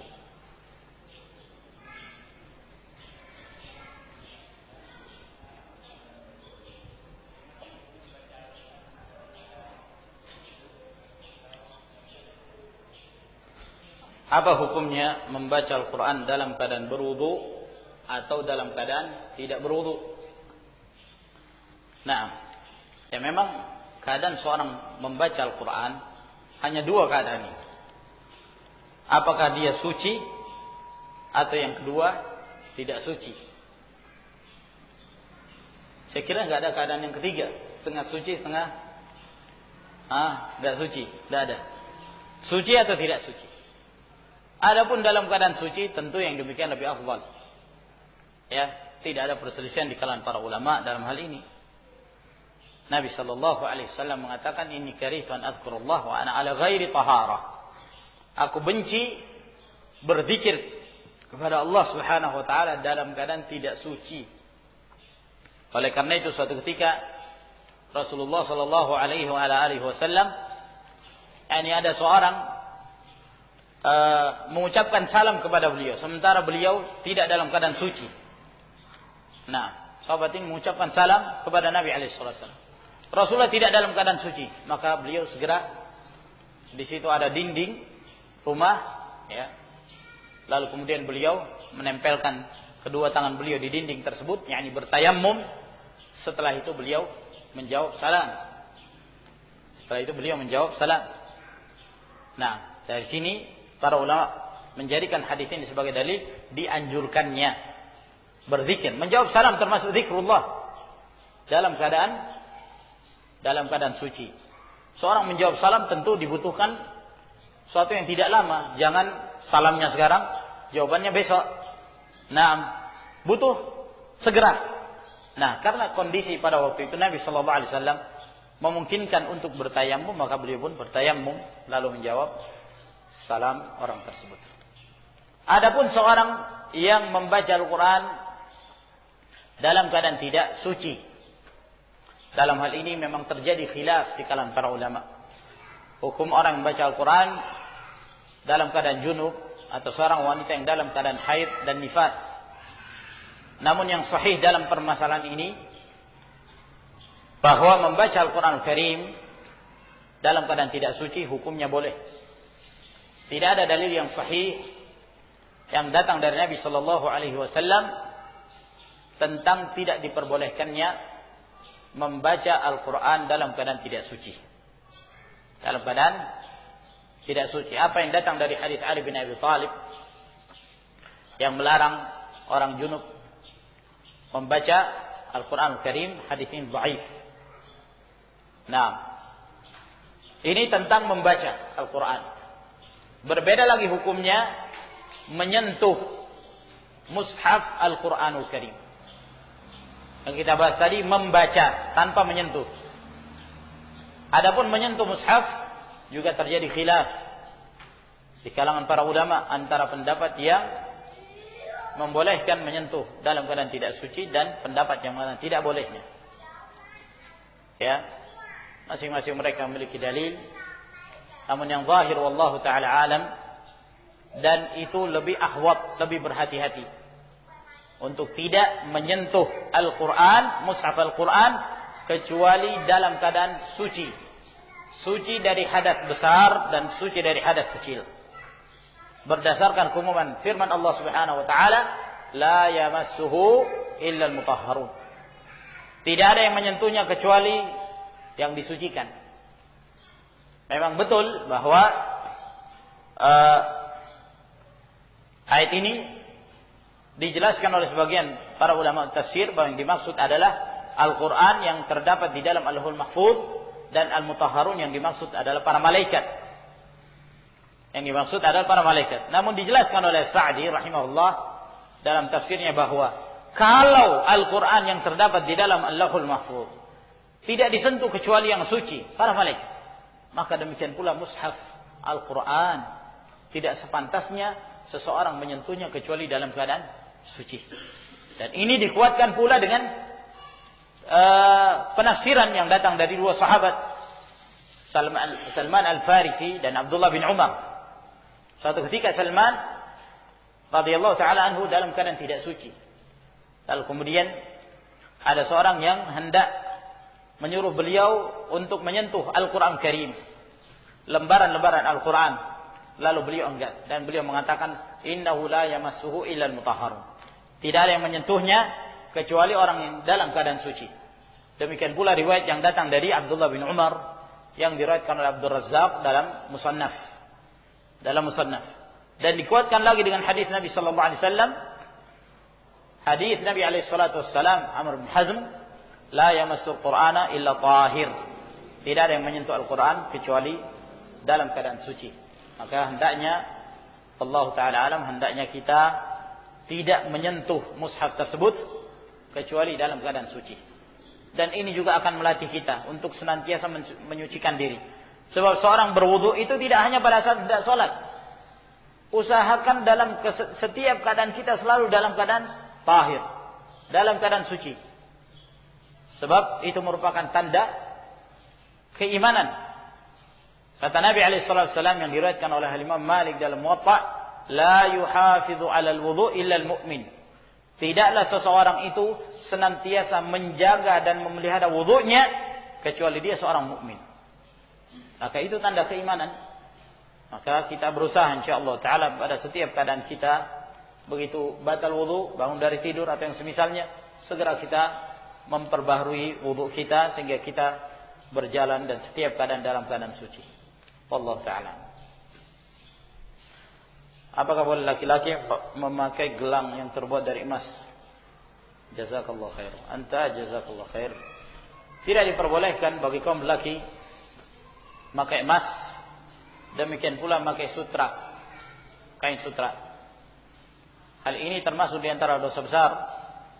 Dan Nabi sallallahu alaihi wasallam mengatakan uhilla dzahabu wal hariru li inati ummati wa hurrima ala dhukuriha. Dihalalkan emas dan kain sutra untuk wanita dari kalangan umat dan diharamkan kepada kaum lelakinya. Maka tidak diperbolehkan pakai gelang, cincin, kalung yang terbuat dari emas. Ya, bagi kaum lelaki. Adapun wanita itu memang perhiasan mereka. Ya. Dan dianjurkan mereka itu berhias.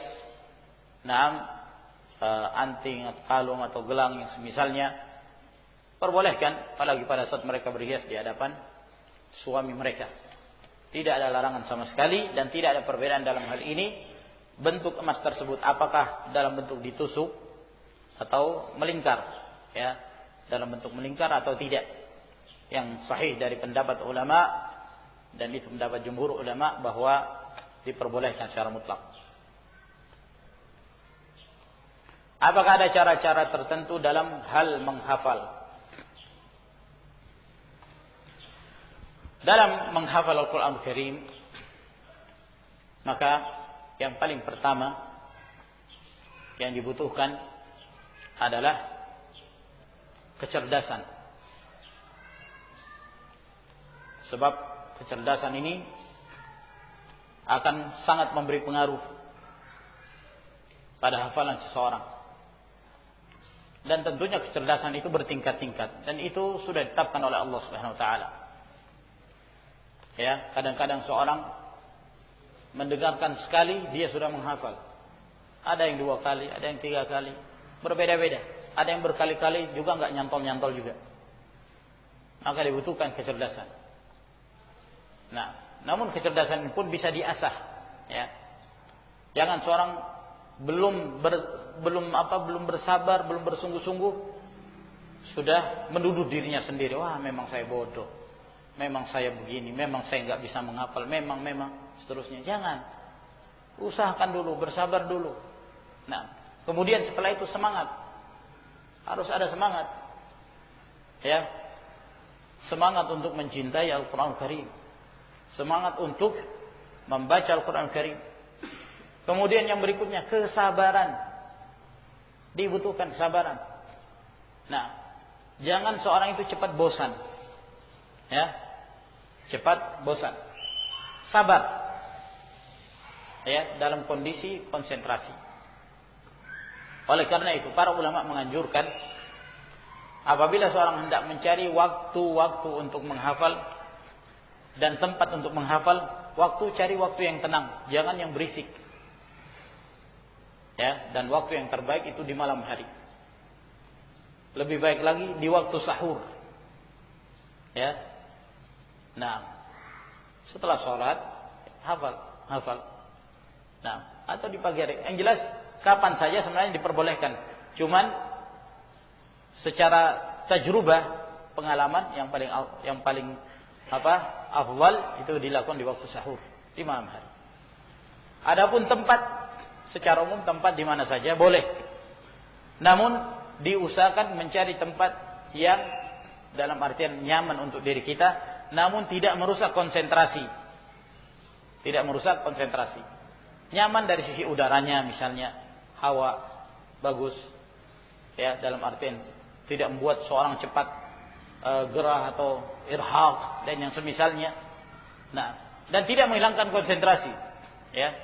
Misalnya dia ingin menghafal di depan taman yang indah. Nah, ini enggak bagus. Nanti dia cuma menghayal. Ya. Dia menghayal, ini di dunia saya gini, gimana nanti dalam surga ya? Ya, akhirnya terus lihat sungai yang mengalir. Indah betul. Akhirnya enggak menghafal. Nah, jangan cari-cari tempat yang seperti ini. Cari tempat yang memungkinkan bagi dia konsentrasi. Nah, misalnya di belakang dinding, gitu, ya. Atau yang semisalnya. Dan butuh kesabaran terus. Nah, pada saat seorang menghafal, Jangan seorang itu tergesa-gesa. Jangan tergesa-gesa ketika menghafal. Namun dibutuhkan kesabaran. Dan hendaknya ketika seorang menghafal, yang paling pertama yang dia usahakan adalah membiasakan penyebutan ayat. Membiasakan. Betulkan makhrajnya, kemudian biasakan penyebutannya. Misalnya, ketika seorang hendak menghafal surat Al-Baqarah. Alif Lam Mim. Dzalikal kitabu la raiba fihi hudal lil muttaqin. Jangan dia baca gitu aja. Dzalikal kitabu la raiba fihi hudal lil muttaqin, terus diingat-ingat.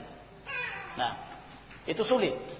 Nah, tapi coba benarkan dulu bacaan. Sudah benar? Karena kalau seorang sudah menghafal dalam kondisi salah hafalannya, maka ini sulit untuk dirubah. Sulit untuk dirubah. Misalnya seorang dia terbiasa membaca zalikal kitab. Dia menyangka itu qaf padahal kan. Zalikal kitabnya. Terus dia seperti itu, akhirnya sulit untuk dirubah. Maka dibenarkan dulu. Ya, misalnya mungkin kita mengetahui ada guru atau yang semisalnya yang mendidik kita. Bacakan dulu di hadapannya. Ini sudah betul? Ya, kalau sudah betul, maka mulai hafal. Cara menghafalnya dipotong-potong. Jangan langsung seluruhnya. Misalnya ayat Dzalikal kitabu la raiba fi. Dzalikal kitabu la raiba fi. Terus antum sebutkan, ya. Jadikan lisan ini terbiasa mengucapkan Dzalikal kitabu la raiba fi, dzalikal kitabu la raiba fi. Meskipun ratusan kali, tidak jadi masalah. Kalau sudah biasa, baru setelah itu lanjut ke yang berikutnya. Hudal lil muttaqin. Hudal lil muttaqin, terus diulang-ulangi. Setelah biasa, ulang lagi dari awal. Dzalikal kitabu la raiba fi hudal lil muttaqin. Disambung. Ya. Nah, terus seperti itu. Begitu pula ayat yang berikutnya, ya. Kemudian jangan pula dilupakan ada waktu untuk murajaah. Jadikan ada waktu dalam satu hari tersebut, ada waktu murajaah, juga ada waktu hafalan. Semuanya sesuai keadaannya. Bahkan orang yang berkeluarga pun tidak menghalangi dia untuk menghafal Al-Quran Al-Karim. Cari waktu-waktu yang dia dalam kondisi belum sibuk. Ya, kalau tidak memungkinkan waktu sahur, setelah sholat subuh, duduk di masjid, hafal dulu. Menghafal. Nah, ya, karena itu waktu yang biasanya seorang masih dalam keadaan segar dan memungkinkan bagi dia untuk menghafal. Kemudian cari waktu murajaah sebelum tidur atau yang semisalnya. Wallahu ta'ala. Apakah baik membaca hafalan Al-Quran sambil berkendaraan? Jazakallah khair. Baca Quran kapan saja.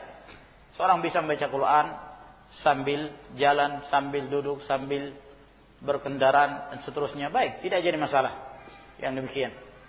Dan itu termasuk zikrullah subhanahu wa ta'ala. Maaf, keluar dari tema kajian. Ada, Ustaz, bagaimana hukum software bajakan? Bolehkan manfaatkannya untuk belajar? Bagaimana hukum orang yang memfotokopi buku atau kitab yang di sana ada larangan oleh penerbit, sementara dia tidak punya uang untuk membelinya? Adakah hak cipta dalam Islam sebagaimana yang berlaku sekarang? Iya. Nabi SAW mengatakan al-muslimun ala syurutihim. Bahwa kaum muslimin di atas syarat mereka. Kalau mereka punya sesuatu dan mereka memberi syarat, itu hak mereka. Termasuk diantaranya karya ilmiah atau penerbitan dan yang semisalnya. Asal hukumnya tidak boleh menggunakan hak orang lain. Siapa yang menggunakan setelah dia memberi persyaratan, maka dia dianggap syarik, mencuri, curi hak. Dan ini hukumnya umum, bukan hanya untuk kaum muslimin, juga dengan orang-orang kafir. Ya, dan para ulama menyebutkan bahwa penyebutan muslimun di dalam hadis ini itu tidak menunjukkan pengkhususan kaum muslimin. Bukan berarti terhadap kaum non-muslim kita seenaknya melanggar hak mereka. Tidak. Tetap kita juga harus menjaga hak-hak mereka. Mereka punya hak. Mereka berada di atas syaratnya. Nah, sehingga tidak diperbolehkan seseorang melanggar hak-hak cipta tersebut, lalu kemudian dia memperdagangkannya kembali. Misalnya ada kitab yang di sana telah tertulis hukukut tab'a mahfuzah. Ya, hak-hak percetakan sudah dijaga. Nah, terpelihara. Tidak boleh dilanggar. maka kita tidak boleh melanggar. Kita nggak boleh fotokopi lalu kemudian kita jilid sedemikian rupa jual. Nah, atau bikin percetakan baru lagi, bikin penerbitan baru terhadap kitab tersebut. Ini tidak diperbolehkan. Nah, ini melanggar amanah.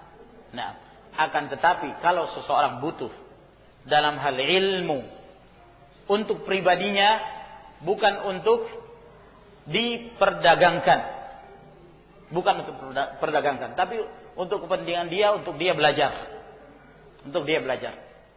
maka Syekh Ibnu Utsaimin rahimahullah taala beliau mengatakan arju alla yakuna fi bas. Saya berharap ini tidak mengapa insyaallah taala, sebab tidak ada seorang mencegah dalam hal ilmu. Seorang butuh kepada ilmu, ya. Seorang sangat membutuhkan ilmu tersebut. Ditambah lagi kita kesulitan untuk mendapatkan kitab-kitab, khususnya yang berbahasa Arab, kadang-kadang sulit. Nah, ya, dan tidak sampai kepada kita kecuali satu kitab yang dimiliki oleh saudara kita misalnya. Untuk membeli lagi, wah sudah harganya mahal, belum lagi pengirimannya sampai ke sini. Hasil butuh biaya yang luar biasa. Nah, sementara seorang butuh ilmu dan menuntut ilmu itu adalah suatu kewajiban, sehingga kata para ulama tidak ada seorang yang berhak untuk mencegah seorang dalam hal mengambil faedah ilmiah. Sehingga dalam hal ini apabila itu untuk pribadinya sendiri, untuk dia sendiri manfaatkan, bukan untuk didagangkan atau yang semisalnya, maka diperbolehkan. Wallahu taala a'lamu bis-shawab. Saya kira sampai di sini insyaallah. Semoga apa yang kita jelaskan memberi manfaat kepada kita sekalian. Wa akhiru da'wana anil hamdulillahi rabbil alamin.